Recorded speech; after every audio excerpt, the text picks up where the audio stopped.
Before we go any further, I just want to acknowledge today that we are here in the beautiful Gadigal lands of the Eora Nation. I pay my respects to those elders past, present and emerging.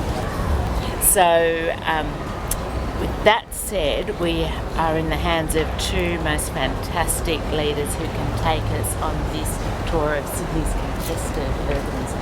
We've got on my right hand side Diane Griffiths, who's head of urban design at Studio GL. Very, very well respected urbanist and urban designer.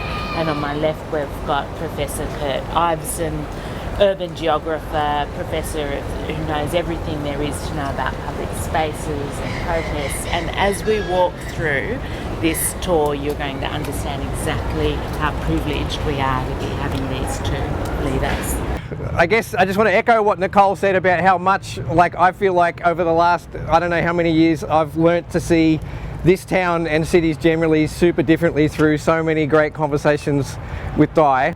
I don't know, I think when I'm teaching about cities and different ways of seeing them, the easy metaphor that we have for different ways of seeing is just how theoretical frameworks and conceptual frameworks are like glasses, right? You can take off one pair and put on another and things just look different through them. And Di's glasses are unbelievable. Anyway. Okay. Well, I get to reciprocate. And yeah, look, Kurt, I always find Kurt is an expert on the politics of urban space, and particularly the way that people and politics influence the shape and the use of cities. And the other thing about Kurt is it's not, when I talk about the fact that Kurt is an advocate for people in cities, when I mean cities, I don't just mean this bit of the city, I mean the entire city. I mean not just the inner and middle ring, but the outer ring, the forgotten parts of cities. So today we're going to be looking at a series of projects, a series of contested and controversial projects, and some of them were conceived over 100 years ago. Some of them are sort of still in the works now. So there's some projects we have the benefit of being able to sort of stand back and with hindsight say, what were they thinking? Others or even potentially with hindsight, they were highly controversial at the time. 20, 30, 50 years later, we might go, well, what was the big deal? It's not so controversial. So sometimes hindsight gives us a different perspective. With other projects, because they're literally kind of coming out of the ground as we speak, it's much more difficult to actually have that benefit of kind of looking at the project with that sort of long-term view. So some of these projects we're sort of still in the maelstrom at the moment, and so we kind of don't really know what those projects will mean for the city of the future. So all we can do is kind of see what they're doing now, and we don't have that benefit of seeing not just what they did at the time, but also potentially with that benefit of hindsight what they might mean for the future of our cities. The other thing we're going to talk about is the fact that cities are continually evolving and changing. So what we see around us today is not what the city will look like in 20 years' time. And so the question is always, as a sort of a community, what is this city and what is the purpose of this city and what do we want this city to be in the future? The point that Di's just made about change and how change is a constant thing in cities, I guess one of the things that each of these little cases tells us is also about the relationship between change and politics and power. And really, in all of these stories today, you see these tussles going on between the power of the market and the power of money in shaping our cities, either to change things or to hold them in place. The power of government and the power of the state to try and change things or hold them in place. And of course, my favourite third bit of this is the power of the people to also try and contest the power of the market or the power of the state in shaping things. And just seeing, I guess, how those kind of classical forces of, political life in any given city come together and intersect and sometimes cooperate and sometimes get into conflict that lasts for decades is the other, I guess, theme that connects the threads of all the different places that we'll be looking at today. So we might start start right where we are, because I think, you know, one of the things where, you know, we need to state is that, you know, in the same way that the city is not the same, and it's, you know, the cities are always changing, and one of the easiest ways to kind of explain that is Sydney in 1802. Sydney was formed because of the tank stream. It was fresh water. The tank stream came down just the other side of George Street into Sydney Cove, and so, you know, this was Talawanda. This was an area that the Cadigal people would have used. It was mangroves. It was swamp, because it was where a stream sort of entered into the harbour. It was tidal. So, you know, this was an area that, you know, that has changed a lot over the years. And Circular Quay was initially known as Semicircular Quay, as they built, you know, into those mud flats, a flat area, a quay, a wharves, and it didn't become Circular Quay until sort of 1855, when the gap that had been created by the tank stream was bridged. And at that point, why I still think Semicircular Quay makes more sense. I've never quite worked out why Circular Quay, but anyway, it was obviously two bits, and when it joined, they went, oh, it's a circle. It's still half a circle, but anyway, and so that, you know, that's the place as it's emerging. You know, the Carl Expressway, which was first considered after the Second World War part of an elevated train. Now, the elevated train bit, though, came from sort of 1915. So with Bradfield first said, the city circle loop, let's have an elevated train going through Circular Quay.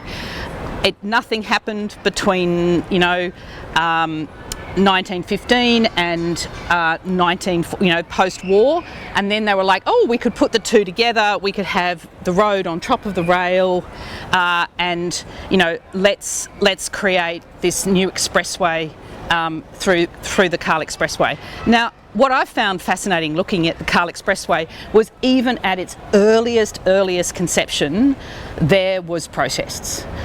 You know, when it was first sort of explained to the public in 1948, it was described as ridiculous, ugly, unsightly, and a monstrosity. Professor Leslie Wilkinson, from the University of Sydney, called it a horrible roadway scheme, one of the maddest I've ever seen. The Minister for Transport at the time, in 1951, stated in Parliament, expert opinions of engineers is that an underground station at that point would be possible, but the cost would be colossal, and promised that the final outcome would not be a permanent blemish on Sydney's waterfront. And so, you know, there were protests, there was no debate, should it be a good idea, but it went ahead. It was built, opened in, the railway station opened first, so the railway station was opened in 1956, and the expressway was opened 2 years later. And possibly the easiest way to start to understand, you know, kind of what the place had looked like is, this was the Circular Quay in the 1920s. So you can see, you know, how that space worked without this infrastructure and roads and rail coming through the city. When it was opened, in 1956, it was opened by the Premier, the then Premier Joe Cahill, and he called it a striking symbol of Sydney's growth and maturity. And one of the things that people said about it was, hey, it's a necessary evil, and look, you get great views of the harbour bridge and the harbour from the rail and from the road. So in 1993, when Sydney won the 2000 Olympics, the debate came back again. People were like, gosh, we're inviting the whole world to Sydney. Is this really how we want to showcase our city? So in 1993, the Sunday Telegraph created an article that said Carl Expressway to go, preferencing the removal of the eyesore. And at the time, the federal government, so that's when Paul Keating was the Prime Minister, he offered the state 50% of the costs if they were to remove it. But the state government said, well, they didn't have the 50%, so they didn't have the money and it couldn't be done. It is interlocked into both the rail and road network of the city, so it is a complicated and challenging thing to remove. But in 2007, when Jan Gehl was hired by the City of Sydney to look at, the future of Sydney, one of the things that Jan Gehl recommended was taking down the Cahill Expressway and to provide a better connection between the city and the waterfront. That was in 2007. In 2007, Elizabeth Farrelly also described the freeway in the Sydney Morning Herald as doggedly symmetrical, profoundly deadpan, severing the city from the water on a permanent basis. 10 years later, Jan Gehl was still advocating that we could remove it, and one of the interesting things about Jan Gehl was he also recommended pedestrianising George Street, and at the time of the two, the idea that you could pedestrianise George Street was possibly even more radical than the idea that you could get rid of the Cahill Expressway, and we've done that. But Jan Gehl said, Sydney can be fixed. People think it can't be done, but it's just bad habits. You think it's given by God, but it's not. And I guess, as I said, it just keeps the debate keeps happening. Sorry, I've got a couple more images. That was the Circular Quay, the Cahill Expressway under construction. So you can see why the debate about the quality of it and what it was what it was meant to sort of embody at the time. And then in 2020, Dominic Perrottet then said of the Cahill Expressway, confronting its ugliness, it adorns our city's beautiful face like oversized 1970s style braces on a supermodel. If my last name was Carl, I'd sue for defamation. So, it's not something that the people of Sydney love. And the debate continues. So in last year, the City of Sydney has been debating the idea of, could we at least get rid of the road if we have to keep the rail? Because one of the challenges has always been, because the two sort of overlap, at least as an interim stage,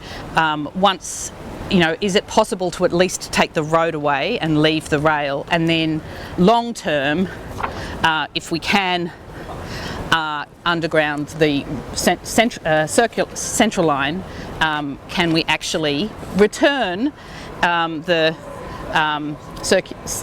Circular Quay and this space back to what it was originally?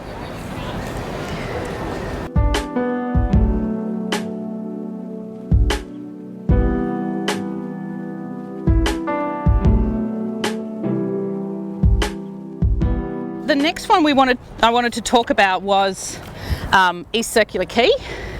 So, and this is a great place to see East Circular Quay and see, what it was all about. And it's funny, some of the other projects are much more immediate.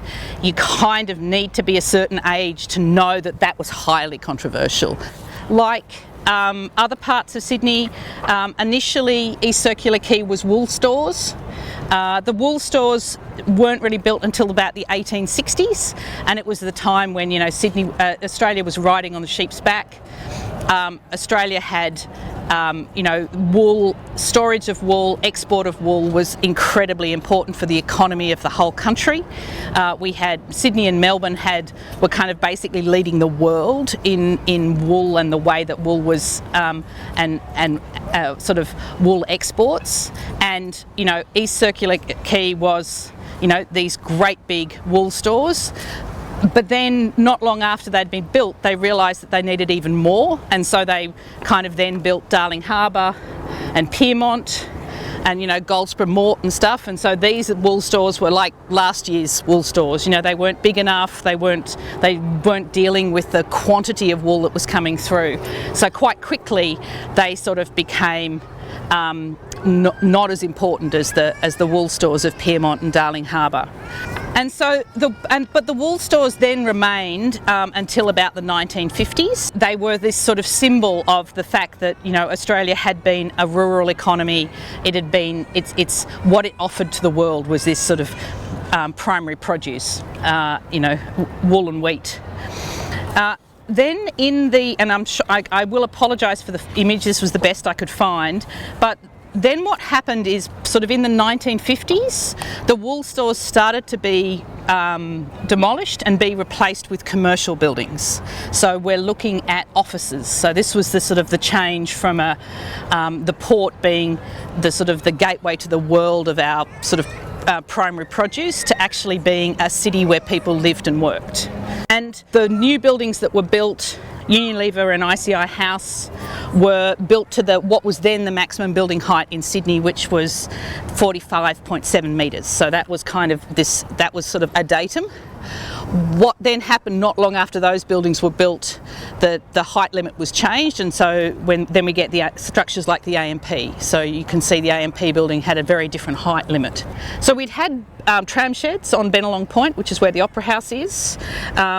In 1973, the Opera House was built. So we've got offices and the Opera House. That's sort of changing what the shape of the city is, where the city might be going. And the story goes that Colonial Life Mutual started to amalgamate sites, because what had happened is the reasons these sites hadn't really developed much over the years was there was kind of two reasons. You can see in the original photo, they were very small blocks of land, they were very shallow, they were only about 18 metres deep, and so in order to do anything with them you needed to purchase a lot. So a superannuation fund, Colonial Life Mutual, started to consolidate these sites in 1971. And they finished in 1989. So they'd been thinking about this for a long, long time.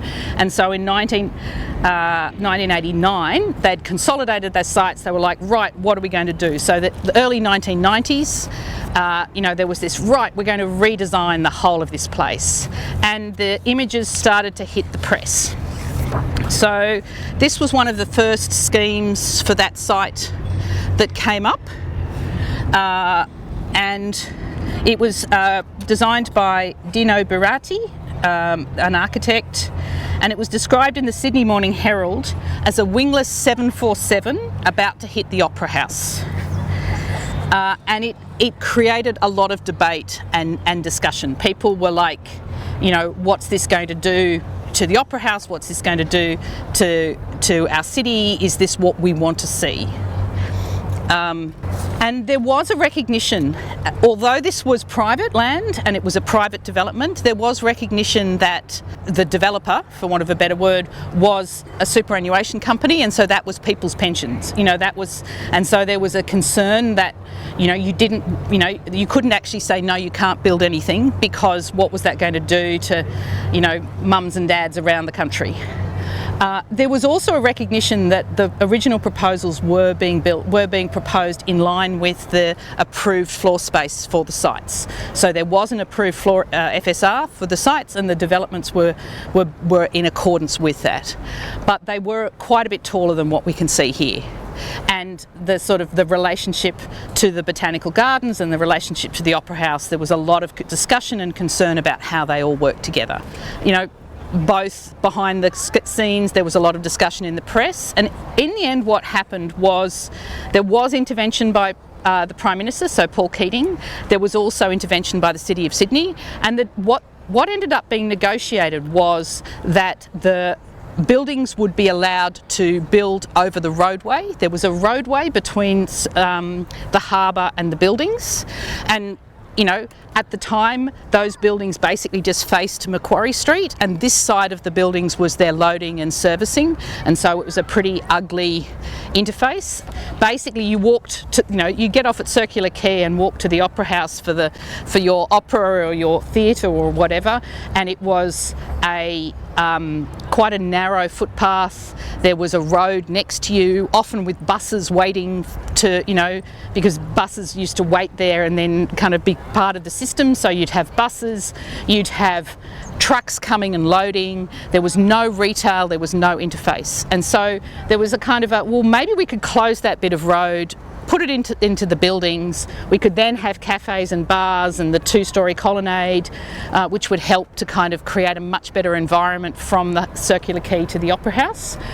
But it also meant that the developers could get the same amount of floor space with a lower building.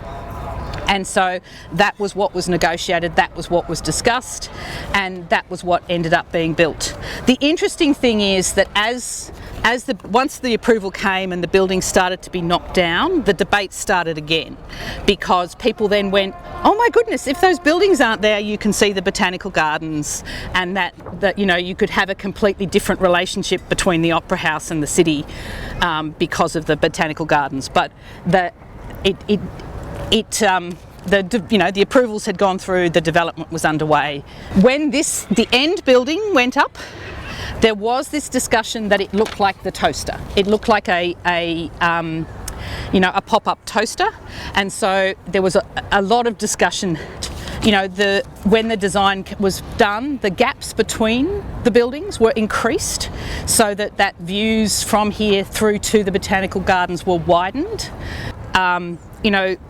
There is still a little bit of controversy, but while some have come to accept it, the well-known broadcaster Alan Jones was very vocal in his debate about the toaster at the whole of East Circular Quay at the time.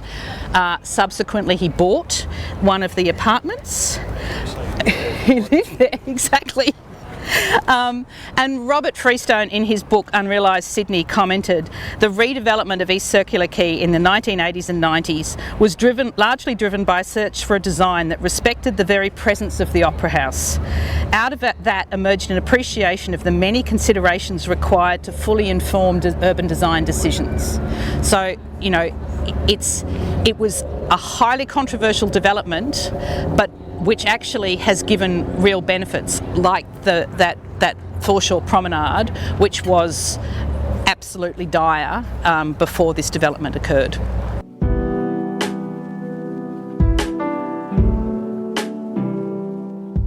When Sydney was first settled, the Rocks was steep, rugged, inaccessible, so it was where the convicts lived. Over time, it became a very a thriving place for people to live, although because of its proximity to the port and a working port, it was not a wealthy area. It was very much working class, very much the pubs. It was also an area where there was a lot of immigration. It was actually Sydney's first Chinatown was down on George Street in the Rocks. It was, so it was a very diverse, vibrant, working class area. In 1900s, the bubonic plague arrived in Sydney, and it arrived on the ships. So it hit the ports first, and there was a sense that, part of the sort of criticism was that the Rocks was, run down, it was slums, therefore this was a great opportunity to actually redevelop this part of the city, bring it back into sort of, the next century. And so the government did compulsory acquisition pretty much of the whole of the Rocks and Millers Point, the wharf buildings and all of the housing.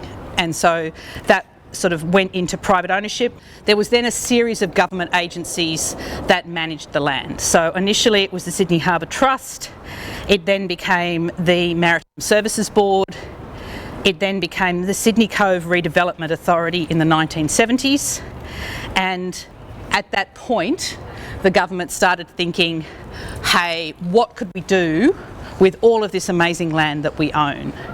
And so the schemes that started to be considered, so this was a scheme from 1961 for the Rocks, and the idea being that modern cities were about residential and commercial. They had big car parks at the ground level, they were podium based buildings, you demolished all the streets and the laneways and the buildings, and you got modern commercial and residential buildings on this podium. And in the 1970s, that was Lend-Lease's version for the sort of the same area. So, you can see the government was like, well, we own all the streets, we own all the buildings, that's a great opportunity to completely rethink this part of the city.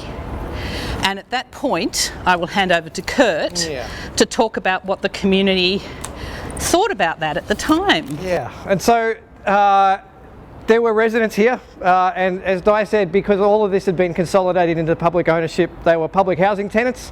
In fact, the public housing around the rocks in Millers Point was really the first proper public housing in New South Wales when it had been established early in the 20th century. And so the residents, had already felt under siege here, right? The Western Distributor cut them in half with the Harbour Bridge Road, cutting them in half, Carl Expressway, cutting them in half. So there was a sense of encroachment of this big infrastructure on this community anyway. But then when these plans started appearing in the newspaper and residents effectively started getting letters saying, we're going ahead with the plan, they established the Sydney Cove Redevelopment Authority, put Colonel McGee, I kid you not, in charge of that authority, and the authority started sending letters to residents saying, we're going to find you a house somewhere else, and this is all going to go. So, at about that time, for those of you who don't know this story, across the other side of the harbour in Hunters Hill, at about the same time, a group of residents had got together because a park on the harbour foreshore there called Kelly's Bush, there was a proposal from A.V. Jennings to turn that into apartments with harbour views. They had got together and tried to contest this and say this is one of the last bits of green space left in this part of the harbour. We think it should be preserved for public space rather than for profitable private development. They did all the things that residents still do to this day. They wrote to their local MP, they organised fundraisers, they had petitions, none of it worked. And then by random chance, one of the people involved in that residents group, one of their kids said, have you thought about talking to the Union of Building Workers that's about to do the work there and ask them whether they would maybe not do the work? So they wrote to a bunch of trade unions. Two unions responded. One was the Builders Labourers Federation that represented the labourers on construction sites. They are, at the time, run by a leadership ticket that was mostly members of the Communist Party of Australia with some left-wing Labor Party people. So it wasn't a natural thing for people in Hunters Hill to write to that union and ask for help. And it certainly wasn't a natural thing for that union to go, some people in Hunters Hill would like our help, I guess we should go and have a chat to them. But chat they did. And eventually the union sort of said, well listen, maybe you're right, but there's only a dozen of you here, and we're not going to lose money and lose work based on the views of a dozen people. If you can demonstrate that there is mass support for us not doing this work, we'll think about putting a ban on it. The Resident Action Group organised a big town hall meeting in Hunters Hill. Somewhere between 600 and 700 people turned up and passed a unanimous motion calling on the union to not do the work. So the Builders Labourers Federation put what they called at the time a black ban on that work.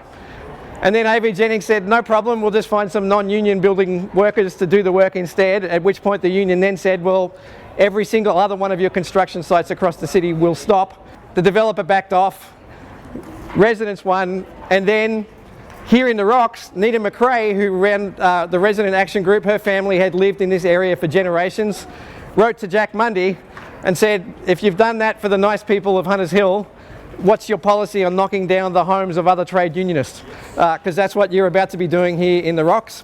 And so the union got together again, asked the Resident Action Group to put on a big public forum and demonstrate that there was support for opposition to this plan that Di's just showed you. And the rest, as they kind of say, is history. And it's really important that the timeline of this, I guess, the ban got placed in 1971. In January of 1972, the government sent in the bulldozers and started to do some of the demolition work anyway.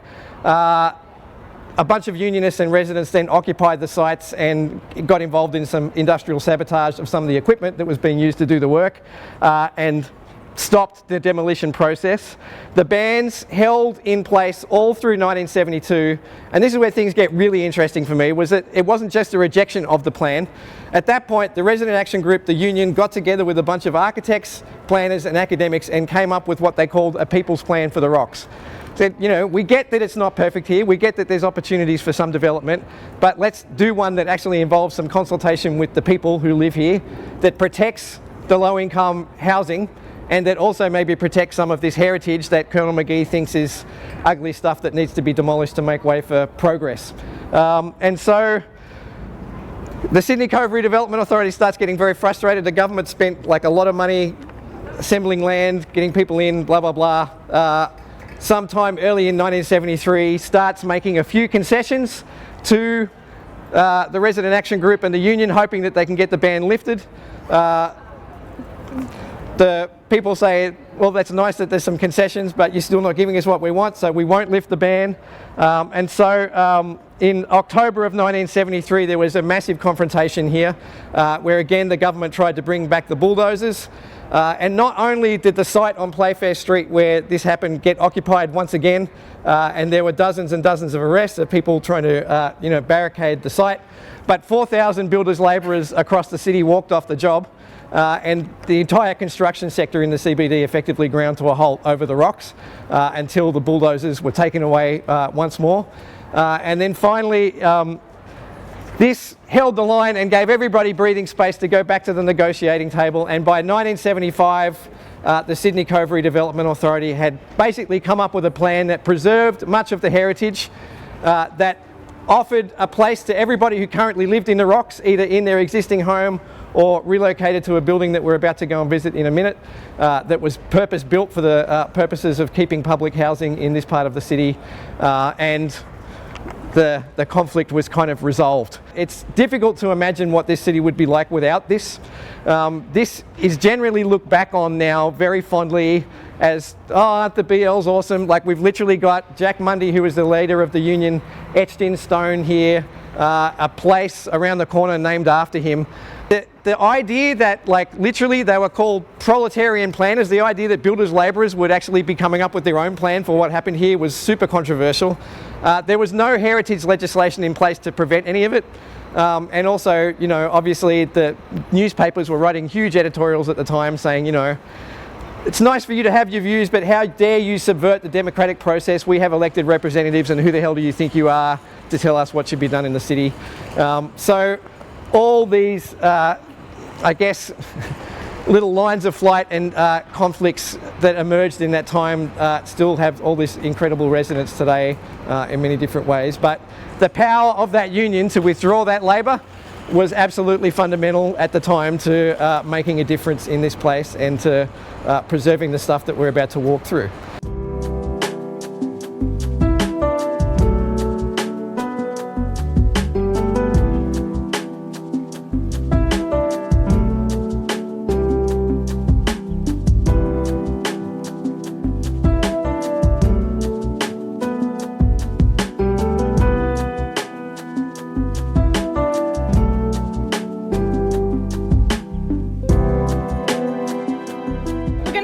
Of architecture first. So as Kurt pointed out, this building was built as public housing so that there could be regeneration and redevelopment of the rocks, but all of the people who currently lived at the time in the 1970s would still have housing in their own community. So it was built in 1979 the architect was Tau Goffis, and it was built for the Housing Commission of New South Wales. And it was named Sirius after the First Fleet, the boat, the HMS Sirius. It was 9 stories, it had 79 apartments, and it had a big mix of apartment size, so 1, 2, 3, 4. Initially, the materiality was supposed to be white cement with white river gravel, so it was meant to be a white building, kind of echoing the white building which was the Sydney Opera House. But then due to budget limitations, it was changed to off-white cement and normal aggregate, and so instead of being a white shiny building, it became a slightly grey building, and that led to it being considered a brutalist building, and there was a lot of criticism over the years that it was an eyesore, demonstrated a lack of sympathy for its natural landscape. Norman Day, an architectural critic from Melbourne, said it was the perfect place for a scene out of Clockwork Orange. In November 2020, Dominic Perrottet said if he would remove anything brutalist. I cheated. There's probably 10 buildings in that bullet point alone, but from the Cirrus to the UTS Tower, brutalism's time is done. So there was quite a, and because it's all covered in scaffolding and it's, you may not remember, that's an image of the building, and you can see it was very much of its time, and it was sort of replicating a very modular form, partly for costs and also to kind of make the and also the building very much was designed because and you can hear it's actually quite noisy. So the building was quite a defensive building, particularly when viewed from the harbour bridge, because it was to stop the noise getting into the units, so that the units sort of turned their back on the harbour bridge, which meant when you crossed the harbour bridge it was quite a harsh piece of architecture.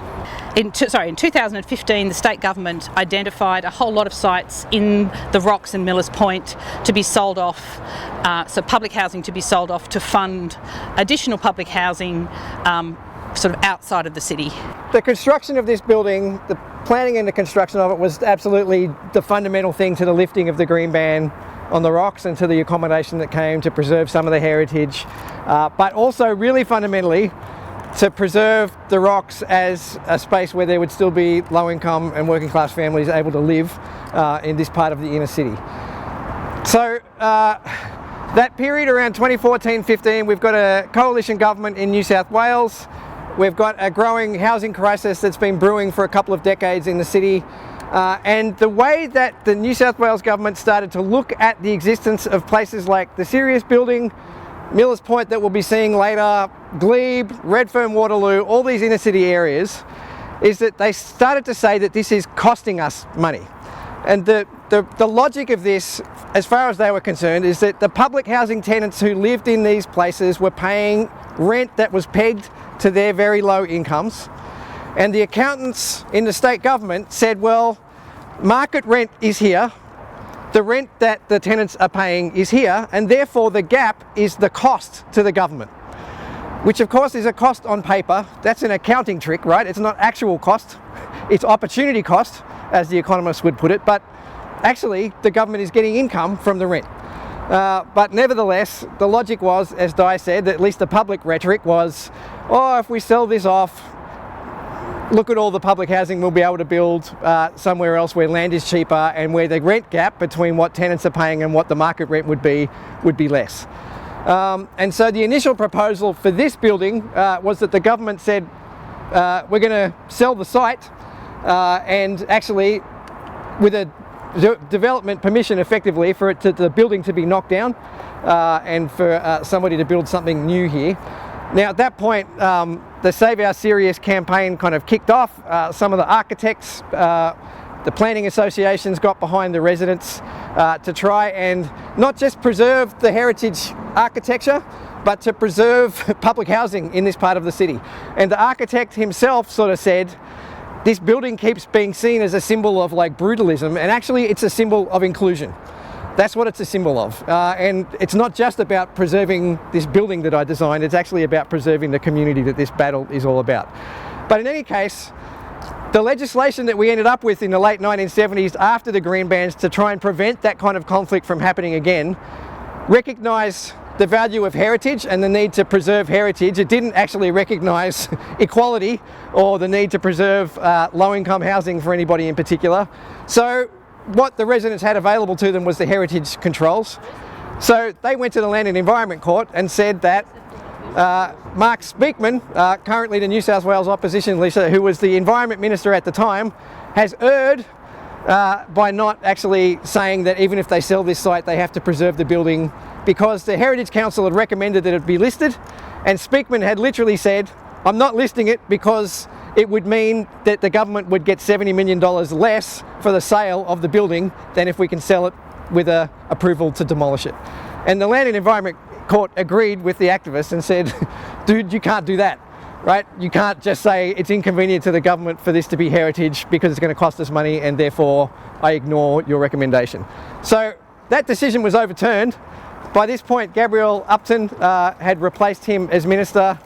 She was told, you have to come up with another reason why this building should not be listed, and she came up with some other reasons and just basically didn't say the quiet part out loud the second time round, which meant that again, even though the court victory had happened, by 2017 there was again this threat of demolition. But At this point, the CFMEU, which is now the construction union, said, well, good luck doing the demolition. We place a ban on any demolition work, which again is now illegal to do. For those of you who are interested in industrial relations law, I can break that down to you while we're walking.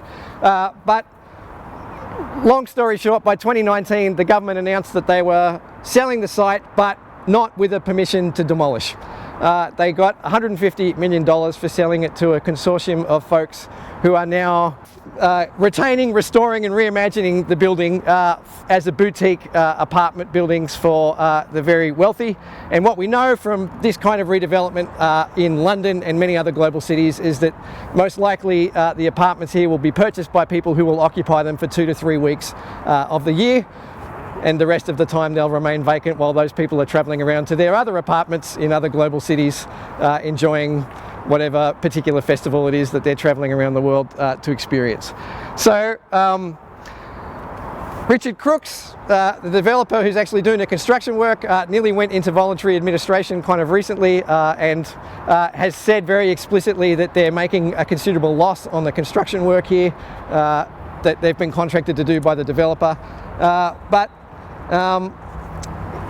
it's a sad story, if you ask me, that we've sort of lost the community that was here and around the corner again in Millers Point that we'll see in a little while. This is the latest modification of the plans, and the plan at the top shows the existing, the old building, and everything in red is what is being demolished. And what you can see is the same elevation of the planning proposal. So you can see where there's been additional development, additional height. You can sort of see at the very top how the building form is being modified at the top. And obviously, you know, so we're going from a building that looked like that and like that to a building that's going to look like this. I'll pass all these round. And the architect said in 2021, I'm the architect who designed the Sirius Building. I believe the New South Wales government should have demolished it, just as they've demolished the dreams and aspirations of the people who designed Sirius, built Sirius and lived in Sirius. Between the Sirius Building and Millers Point, which is over here that we'll be seeing in a minute, and Dawes Point, there were 545 distinct public housing dwellings in this area. All of them are now gone. They've been sold a lot. Again, we were just talking about this, like if you think about 545 properties around here, the government raised $791 million through those sales that they promised to spend on building public housing elsewhere. But the Herald and the Labor, well, there's been a change of government. The Labor Party has just done an audit of, you made a decade of promises that you were going to sell all this stuff and build more. And when you look at the program, we lost through sales 4,858 public housing dwellings and built 4,500. That's a straight loss. But if you think about what else we've lost, it's not just about the numbers, right? It's about this idea that the Tau Gophers and the Green Bands had of a kind of inclusionary city that basically, you know, the thing that sits there mostly unspoken except for the occasional Miranda Devine comment that I'll talk to you more about there is that basically, who are these people? And how come they get harbour views? And they shouldn't have them. Like, those are expensive views.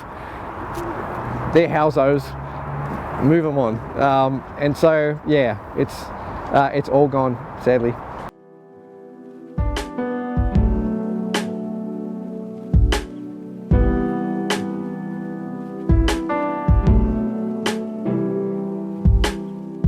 So bear in mind what you just heard the Auditor General saying on assessing the planning and development process for Walsh Bay, that it would be good if there'd been a slightly more transparent and publicly open and accountable tender and contracting process. But particularly what has started to happen to the planning system by this point in the 90s and early 2000s is that the model that was first, I guess, tested at Darling Harbour in the 80s is starting to roll out to different key development sites around the city of just drawing a line around areas, declaring them state significant, and then effectively taking planning control out of the usual planning control system and putting it into some other process that operates typically straight directly through to the State Planning Minister's office and portfolio. And again, like, I guess I would probably say, when we're thinking about that balance of forces and, you know, who gets to have a say over, you know, the way that our city changes, in theory and in principle, this actually is not necessarily a bad thing, that we would say that some sites are maybe more important than we should just let a local government that is already struggling with its resources and its skills and its capacities to handle something like this, for instance. But the creation of those state spaces has also happened at the same time that the sort of trend towards public-private partnerships in urban development is also happening. And I guess when you fast forward to what happened here at Barangaroo and what is still happening actually at Barangaroo around us, we see some classic examples of how this logic of shunting things into a separate process, but also now hiding it behind commercial in confidence provisions that mean that some parts of it are just completely opaque to the public, has really sort of taken hold. So Barangaroo that we're about to have a look at, and this whole area here, used to be the docks and the ports that the people who were living in the public housing that was originally owned by the Maritime Services Board were working at. But, you know, long story short, by the end of the 1990s, the containerisation is all completely now the way things work. The container port facilities at Port Botany are being established as the key port facilities for the city, because you can probably imagine at this point offloading containers in this part of the city and trying to get the goods to anywhere through the rest of the city is kind of a bit nuts. Again, Di and I were talking about which bits of this story to try and focus on, because it's like long and complicated, but long story short, international design competition gets held. Sydney-based architect Philip Tallis and his company win the competition with plans to have a mix of residential, commercial and foreshore public spaces all over it. But as my colleagues Dallas Rogers and Chris Gibson have talked about it, the competition happens, a plan sort of wins, and the government forms the Barangaroo Redevelopment Authority to kind of oversee the redevelopment process. And what happened to that original plan of Philip Tallis's is it kind of got eroded by revision, as you know, Dallas and Chris would sort of put it. And by the time we get to about 2010, there are barely any elements left of that original plan. Because what started to happen was that the key developers who were given the task of building it would start coming to the minister and saying, like, I know you said you wanted this, but maybe that would be more economically viable and possible. And Paul Keating, who was, you know, one of the members of the Barangaroo Development Authority, was like, I know we said we're going to have this park that respected the original line of the dock to kind of evoke the industrial heritage, but that's crazy. Why would we be talking about industrial heritage when we could be restoring the foreshore and having a glorious public headland park? And so gradually the plan starts to change through all these processes that are happening kind of behind closed doors, where the developers are going to the authority who's answering to the minister saying, we want to make a change. You know, we promised 10% affordable housing on site, but like maybe we can offset that and build a little bit more, but like not have it here. We could do it somewhere else. Like all these changes are sort of starting to happen. Lots of it now has been developed. We've got some of the residential that, as Di just pointed out to me, you can see the way that those tall residential buildings are completely oriented to sell the views of the Opera House and the Harbour Bridge. We've got the big casino there. So in 2012, the state government passed some new planning legislation around allowing what they called unsolicited proposals, which was to say that developers can now bring to us their brilliant ideas for interesting things to do, and we'll consider them. And this proposal here to build a $1 billion casino plus apartment building was the first big development that was approved through that unsolicited approvals process. A meeting of Crown, Lend-Lease and the Minister and the Premier all agreed that it would be a great idea to build this thing here. It also required a change to the gambling laws in New South Wales to make it possible for there to be a second casino licence up for grabs at the time. As I say, it was the first bid to proceed through the unsolicited proposal process that was brought in 2012. And later in 2012, legislation that required projects to be independently reviewed before being allowed to proceed without going to tender was removed 1 week after a meeting between Barry O'Farrell, James Packer, to talk about this particular development. So even the bits of legislation that would have at least meant that an unsolicited proposal then had to go through some other processes was kind of removed at that point. So say what you will about the building, like the fun part of the story is that like they got the approval, they went to build it, and literally a month or so before it was due to open the casino in 2020, there was so much stink of corruption around Crown that they lost their gaming license. So the building opened without its casino, and it took about another 17 months for another operator, BlackRock, to buy up a majority stake in Crown and get their affairs in order to prevent money laundering, to reorganise governance so that the casino could actually open. So Philip Tallis, reflecting on this, anybody who follows him on Twitter will know he's mad, and you know, I think Barangaroo is an unfolding disaster for Sydney, a disaster that plummets further with each degenerative redevelopment, a perversion of public process and an outrageous privatisation of public land, abdicating the public interest. Shrouded by secrecy and spin, mired in self-interest, Barangaroo has excluded wider public scrutiny, engagement and access. As Dallas and Chris are saying, for them, in the same way that we were sort of talking about the Sirius thing, as much is about inclusion and exclusion as heritage architecture or not, and interesting, like, creative ways of thinking about how to enhance the public realm around Walsh Bay through some mixes of private and public benefit. Here, the debate about whether private profit is winning out over public benefit is live and ongoing, and there are still kerfuffles happening about the development around the metro station and how high it's going to be and where the public space will be and so on and so forth.